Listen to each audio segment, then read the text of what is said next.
नमस्कार दोस्तों, स्वागत है आप सभी का एक बार फिर से मैक्स वन एजुकेशन में। चलिए आज हम आगे बढ़ेंगे ट्रायंगल चैप्टर के 5वें पार्ट की तरफ और इसमें हम सीखेंगे ट्रायंगल से रिलेटेड एक नेक्स्ट थ्योरम। तो सबसे पहले इसका स्टेटमेंट देख लीजिए। इसके स्टेटमेंट में हमसे ये कहा जा रहा है कि अगर आपने दो ट्रायंगल ऐसे लिए जिनके करस्पॉन्डिंग एंगल इक्वल हैं तो उनके करस्पॉन्डिंग साइड्स का रेशियो भी इक्वल देखने को मिलेगा। यह हमें प्रूफ करना है। तो आइए सबसे पहले इसको फिगर के द्वारा समझते हैं। तो इसके लिए हमने क्या किया, यहाँ पे दो ट्रायंगल ले लिया। एक छोटा सा ट्रायंगल ले लिया हमने, मान लीजिए इसका नाम है ABC, और इसी के बगल में हमने एक बड़ा सा ट्रायंगल ले लिया। इसका भी नाम रख देते हैं, मान लीजिए ये हो गया D, ये हो गया E और ये हो गया F। ये दो ट्रायंगल हमने ले लिया ABC और DEF। अब इसमें जो कहा जा रहा है उसको हम यहाँ पे रिप्रेजेंट करेंगे। तो किसी भी थ्योरम को प्रूफ करने के लिए हमने कहा था टोटल 4 स्टेप होते हैं। तो सबसे पहला स्टेप गिवन, जो दिया गया है उसको हम यहाँ पे लिखेंगे। तो क्या दिया गया है उसको हम लिखते हैं। तो यहाँ पे हमें दो ट्रायंगल दिए गए हैं ABC एंड DEF। तो हम यहाँ पे लिखेंगे in triangle ABC and triangle DEF।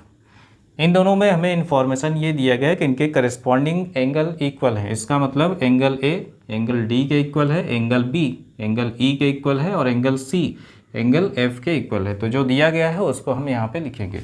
तो हमें दिया गया है एंगल A ये इक्वल है एंगल D के, नेक्स्ट एंगल B ये इक्वल है एंगल E के, और हमें दिया गया है एंगल C ये इक्वल है एंगल F के। ये इन्फॉर्मेशन हमें दिया गया है।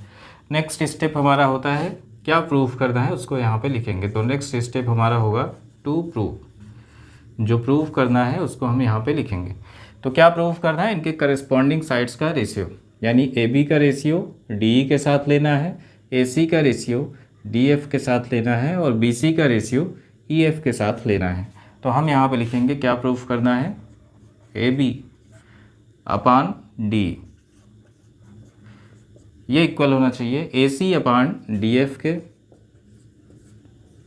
और साथ ही साथ ये इक्वल होना चाहिए BC अपान EF के। कुछ इस तरीके से ये हमें प्रूफ करना है। अब देखिए थर्ड स्टेप होता है हमारा कंस्ट्रक्शन का। तो यहाँ पे हमें कंस्ट्रक्शन की ज़रूरत पड़ेगी, इसलिए हम यहाँ पे थर्ड स्टेप लेंगे। तो थर्ड स्टेप हमारा होगा कंस्ट्रक्शन। अब कंस्ट्रक्शन के लिए हम क्या करेंगे, यहाँ पे जितनी लंबी साइड AB है उतनी ही लंबी साइड हमें मेजर करके यहाँ पे कट करना है। तो जितना AB है उतना हमने यहाँ पे मेजर किया और कुछ इस तरीके से हमने यहाँ पर एक कट लगा दिया। मान लीजिए ये हमारा हो गया D था, E था, F हो गया। तो मान लीजिए इसका नाम हमने रख दिया P, और ऐसे ही AC के बराबर हमने यहाँ पर एक साइड माप ली और यहाँ पर हमने इसको कट लगा दिया और इसका नाम हमने रख दिया Q। अब इन दोनों को ज्वाइन कर दिया हमने। तो यहाँ पर क्या करेंगे, PQ को ज्वाइन करेंगे। तो जो हमने किया है उसी को यहाँ पर हमें लिखना है। तो हमने क्या किया, यहाँ पर सबसे पहले तो कट किया है। किसको कट किया है, DP। This is equal to AB। किस साइड में से आपने कट किया है, तो DE से कट किया है। तो cut DP is equal to AB from side DE। ऐसे ही हमने DQ को कट किया किसके बराबर, AC के बराबर, और किस साइड में से, DF के बराबर। तो हम यहाँ पे लिखेंगे DQ is equal to AC,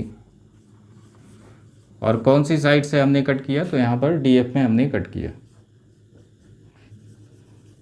and join PQ। इतना काम हमने किया था उसको हमने यहाँ पे लिख दिया। चलिए अब नेक्स्ट स्टेप में आते हैं। नेक्स्ट स्टेप हमारा होता है प्रूफ। तो हम यहाँ पे लिखेंगे प्रूफ।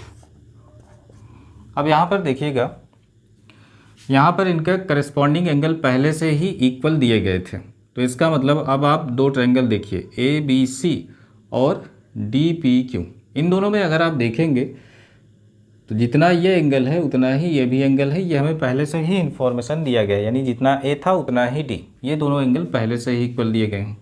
नेक्स्ट, जब आपने ये वाली साइड और ये वाली साइड मेजर करके इसमें से कट कर लिया तो आपने यहाँ पर देखा कि ये वाली साइड इसके इक्वल हो गई और ये वाली साइड इसके इक्वल हो गई।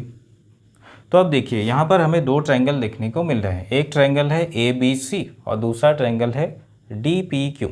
अगर आप इन दोनों ट्रायंगल को देखिए तो इसमें हो क्या रहा है, दो करस्पॉन्डिंग साइड इक्वल हैं, यानी लेफ्ट वाली साइड के इक्वल है, राइट वाली साइड के इक्वल है। और ये जो दो करस्पॉन्डिंग साइड इक्वल हैं इनके बीच का एंगल भी देखिए आपस में हमें इक्वल देखने को मिलेगा।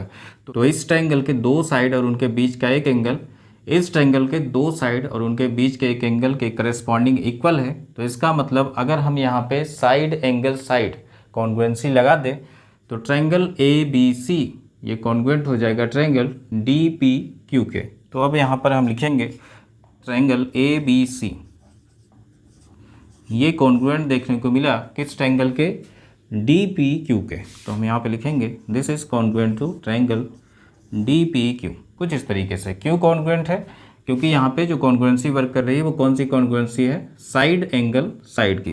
तो हम यहाँ पे लिखेंगे by side angle side congruency, कुछ इस तरीके से। चलिए आगे बढ़ते हैं। अगर ये दोनों ट्रायंगल कॉन्ग्रुएंट होंगे तो इनके करस्पॉन्डिंग एंगल भी हमें इक्वल देखने को मिलेंगे। तो इसका मतलब जितना एंगल A था उतना एंगल D होगा, ये तो हमें पहले से ही दिया गया है। नेक्स्ट आते हैं, जितना एंगल B है उतना ही एंगल P भी होगा। तो अब हम यहाँ से लिख सकते हैं देयरफॉर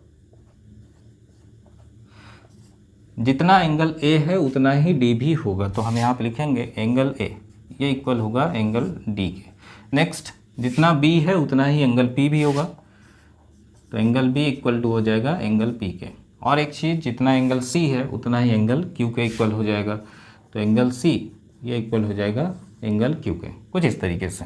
अब यहाँ पे देखिए B इक्वल था P के और C इक्वल है Q के, लेकिन अब यहाँ पे पहले से आ जाइए। यहाँ पे देखिए B दिया गया है एंगल E के इक्वल और C दिया गया है एंगल F के इक्वल। तो जहाँ पे B है उसकी जगह हम लिख सकते हैं एंगल E, तो B की जगह हम लिख देंगे एंगल E। तो B की जगह हमने लिख दिया angle E, this is equal to angle P। और ऐसे ही C पे आ जाइए, C की जगह हम लिख सकते हैं एंगल F, तो C की जगह हम लिख देंगे एंगल F। बाकी जो जैसा है वैसे लिखेंगे, this is equal to angle Q। तो यहाँ पर आपने क्या देखा, जितना E था उतना ही P है। यहाँ पे देखिए जितना E है उतना ही P भी है, यानी एंगल E जितना है ये वाला एंगल उतना ही एंगल ये भी है। और वैसे ही एंगल F जितना है उतना ही एंगल Q भी है। तो ये वाला एंगल जितना है उतना ही एंगल हमें ये वाला भी देखने को मिल रहा है। तो आप कह सकते हैं अगर दो लाइन के करस्पॉन्डिंग एंगल इक्वल हैं तो दोनों लाइन पैरेलल होंगी। यहाँ पे देखिए E और P दोनों करस्पॉन्डिंग एंगल और साथ ही साथ F और Q ये भी दोनों करस्पॉन्डिंग एंगल हमें इक्वल देखने को मिल रहे हैं।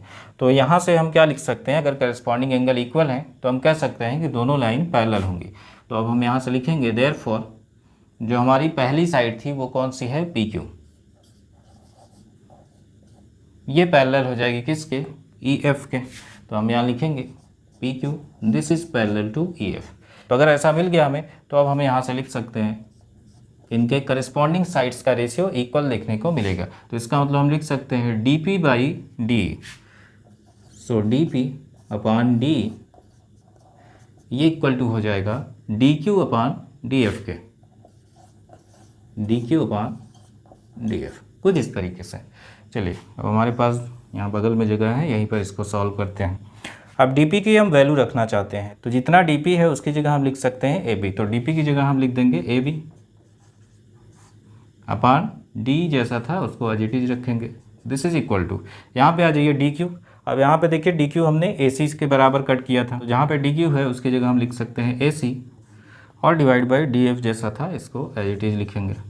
इसको हम मान लेंगे इक्वेशन नंबर फर्स्ट। तो यहाँ पे देखिए हो क्या रहा है, AB यानी इस ट्रायंगल का लेफ्ट साइड और D इस ट्रायंगल का लेफ्ट साइड। ऐसे ही यहाँ पर आइए AC इस ट्रायंगल का राइट साइड और DF इस ट्रायंगल का राइट साइड। तो यहाँ पर हमने देखा क्या कि दो ऐसे ट्रायंगल हैं जिनका लेफ्ट साइड के साथ रेशियो और राइट साइड के साथ रेशियो यहाँ पर इक्वल देखने को मिल रहा है। तो इसी का नकल करेंगे हम और अकल लगाएंगे। तो हम यहाँ पर लिखेंगे सिमिलरली अगर हम इसके लेफ्ट साइड के साथ रेशियो ले यानी AB